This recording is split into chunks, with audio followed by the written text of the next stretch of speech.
என்னுடைய பலன்களை பத்தி நான் சொல்றதை விட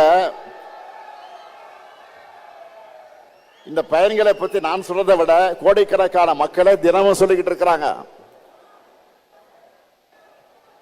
அது மட்டுமல்ல, ஒன்றிய பாஜக அரசோட மக்கள் விரோத செயல்பாடு அனைத்தையும் துணிச்சலா நேருக்கு நேர் ஏத்துக்கிட்டு இருக்கிறோம்.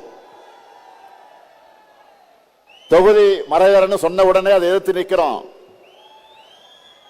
கவர்னரை வச்சு நம்மை முடக்க நினைச்சா சட்ட ரீதியா அதை எதிர்த்து நிற்கிறோம். முக்கியமா மாநிலங்கள் தான் வலிமையான நாட்டுக்கு அடித்தல் என்பதை அழுத்த நிறுத்தமா சொல்ல மத்திய அரசு இல்ல ஒன்றிய அரசுன்னு அழுத்தி சொல்றோம். இப்படி போராடி போராடி தமிழர்களை தமிழ்நாட்டை தலை நிமிர்த்துகிறோம். இப்படி தலை நிமிர்ந்த தமிழ்நாட்டை ஒரு நாளும் தலைகுனிய விட மாட்டோம். அதனால்தான் சொல்றேன், பேரறிஞர் அண்ணாவுடைய கொள்கை பட்டாளமே, தலைவர் கலைஞருடைய உயிரினும் உயிரான உடன்பிறப்புகளே,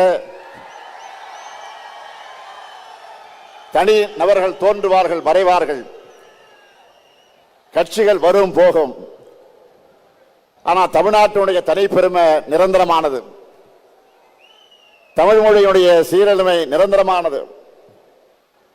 நம்முடைய மக்களுடைய உரிமை காக்கப்படணும். இந்த தமிழ் மண் தான் நமக்கு எல்லாத்தையும் கொடுத்துச்சு. இந்த மண்ணை காக்கிற பொறுப்பு கடமையும் நமக்குத்தான் இருக்கு. டெல்லி நம்ம மேல எப்படியெல்லாம் ஆதிக்கம் செலுத்துறாங்க, ஒன்றா ரெண்டா இந்தி மொழியை திணிக்கிறாங்க. நம் மாணவர்களை பலி வாங்கக்கூடிய நீட் தேர்விலிருந்து விலக்கு தர மறுக்கிறாங்க. நம்ம பசங்க படிக்கிறதுக்கான கல்வி நிதியை கூட விடுவிக்க மறுக்கிறாங்க. கீழடியின் தொன்மையை மறைக்கிறாங்க.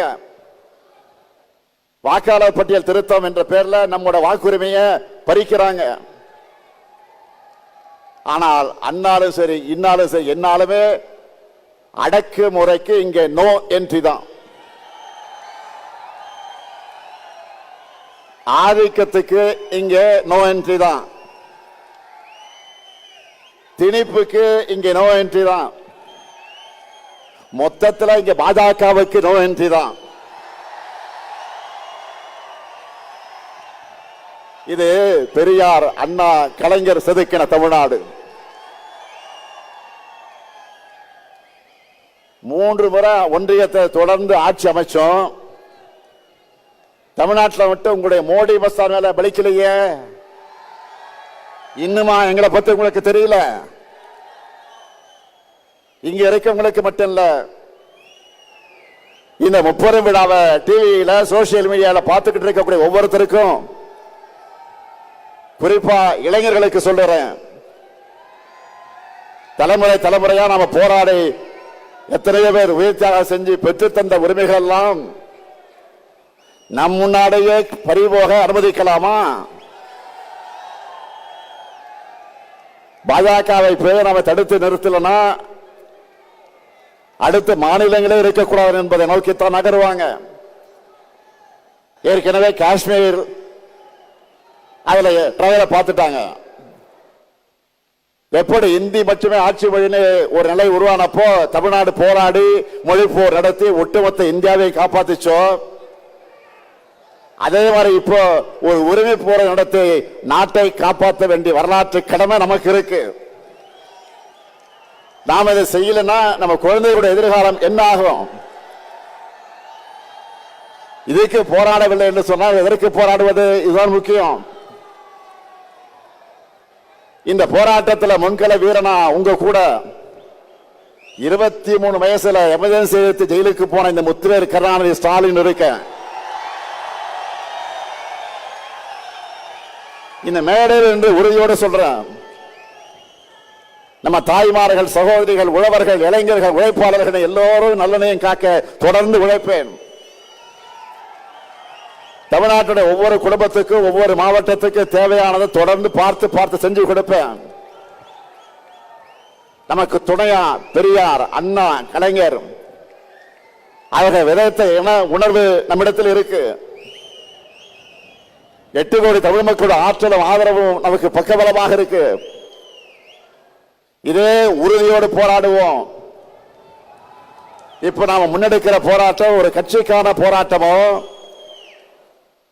முதலமைச்சர் பொறுப்புக்கான போராட்டமோ, ஆட்சி அதிகாரத்திற்கான போராட்டமோ இல்லை. தமிழ்நாட்டு மக்களுக்கான போராட்டம், தமிழ்நாட்டுக்கான போராட்டம். இதுக்கு தமிழ்நாடு முழுக்க ஓரணையில் திரளணும். இந்த கரூர் மண்ணில் நின்று தந்தை பெரியார் பிறந்த நாள்ல உறக்க சொல்வோம், தமிழ்நாட்டை தலைகுனிய விடமாட்டேன். டெல்லிக்கு கேட்கிற மாதிரி எல்லாரும் சேர்ந்து சொல்லணும். தமிழ்நாட்டை தலைகுனிய விடமாட்டேன், தமிழ்நாட்டை தலைகுனிய விடமாட்டேன், தமிழ்நாட்டை தலைகுனிய விடமாட்டேன். தமிழ்நாடு போராடும், தமிழ்நாடு வெல்லும், தமிழ்நாடு போராடும், தமிழ்நாடு வெல்லும். விடைபெறுவதற்கு முன்னாடி உங்கள் அத்தனை பேருக்கு ஒரு அன்பான வேண்டுகோள். பல்வேறு பகுதிகளிலிருந்து வந்திருக்கீங்க. உடன்பிறப்புக்கு எல்லோரும் ஊருக்கு திரும்புகிற நேரத்தில் பத்திரமாக நீங்கள் வீட்டுக்கு திரும்பணும். அதிக பயணங்கள் வேண்டாம், பத்திரமாக வீட்டுக்கு போங்க. நன்றி, நன்றி, வணக்கம்.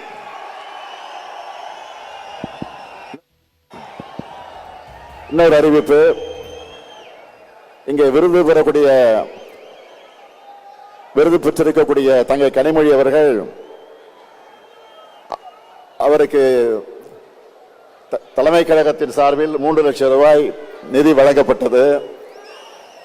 ஆனால் அந்த நிதியை அவர் திராவிட முன்னேற்ற கழகத்தினுடைய வளர்ச்சி நிதிக்காக பயன்படுத்த என்று சொல்லி திருப்பி தந்து விட்டார். அதேபோல் சோமா ராமச்சந்திரன் அவர்களும் 100 வயதை கடந்திருக்கக்கூடிய அந்த பெரியவர், அவரும் அந்த 3 லட்சம் ரூபாயை கழக வளர்ச்சி நிதியை சேர்த்துக் கொள்கின்ற தந்து விட்டார்கள் என்ற அந்த செய்தியும் சொல்லி விடைபெறுகிறேன். நன்றி, நன்றி, வணக்கம்.